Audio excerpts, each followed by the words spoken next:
Je pense qu'un député RN en vaut 2. Un troisième tour, ça existe. Nous sommes repartis pour une aventure d'1 mois. La semaine a commencé par un drôle de cadeau d'Emmanuel Macron à l'Europe. Tends l'arc en ouvrant une jambe et tire la flèche. Une chorégraphie étonnante, en plein milieu du Parlement européen, pour célébrer la présidence française. Agir fort, aller vite. Ces ambitions, nous les faisons nôtres. Et pourtant, le président n'est pas pressé. Après Strasbourg, un petit détour à Berlin. Et toujours la même question, a-t-il enfin choisi son Premier ministre ? Oui, mais ce n'est pas ici que je vais le dire, ni maintenant. Il faudra donc encore patienter. Jeudi, nouveau pot de départ organisé par Jean Castex cette fois. Pour ses ministres, l'occasion d'un petit concours de compliments. Attention pour le faillot! Qu'est-ce qui va vous manquer, Jean Castex ? Son humanité, sa bienveillance. C'est un homme qui est très souriant, très affable. Un très grand Premier ministre. Merci beaucoup. Bonne soirée. Malgré la bonne humeur, l'attente commence visiblement à être un peu longue. Hier, pendant 1 heure, le site internet de Matignon a annoncé par erreur la démission du gouvernement. La campagne pour les législatives, elle, est enfin lancée.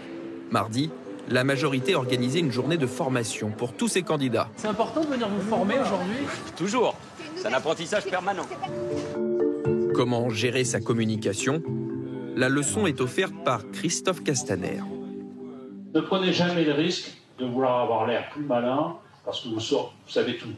Il n'y en a qu'un qui sait tout, c'est Emmanuel Macron. Nous, on sait le reste, mais il faut qu'on se mette à plusieurs. N'essayez pas non plus de ressembler à Emmanuel Macron. Ça touche au blasphème.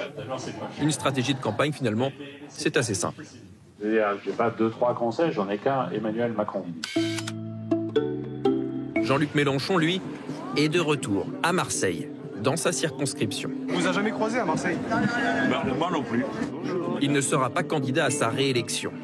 Le leader insoumis mènera la campagne au niveau national, plus confiant que jamais. On est tous un peu estomaqués, mais c'est comme ça. Nous la commençons en étant les favoris.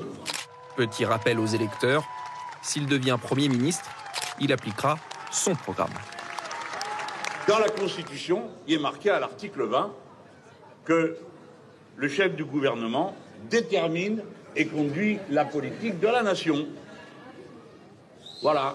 Il n'est pas écrit « Faites tout ce que lui dit le président de la République ». Les sondages pour l'Union de la gauche sont flatteurs. Jean-Luc Mélenchon est sur un petit nuage. Voilà, c'est le moment pour moi de boire mon lait fraise.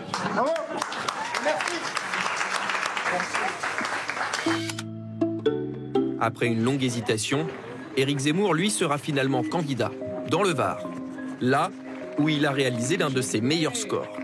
Les élections législatives s'annoncent compliquées pour son parti, alors les objectifs sont mesurés. Ça avance petit à petit. Vous savez, Paris ne s'est pas fait en un jour. Et on verra bien, on aura des élus.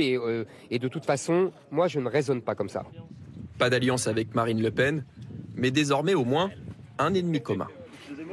Il n'y a plus de deux gauches irréconciliables. Il y a une seule gauche, qui est la gauche islamo-gauchiste, qui a aspiré toute la gauche. C'est ça la nouvelle donne politique majeure. Les candidats aux législatives ont jusqu'à vendredi pour se déclarer.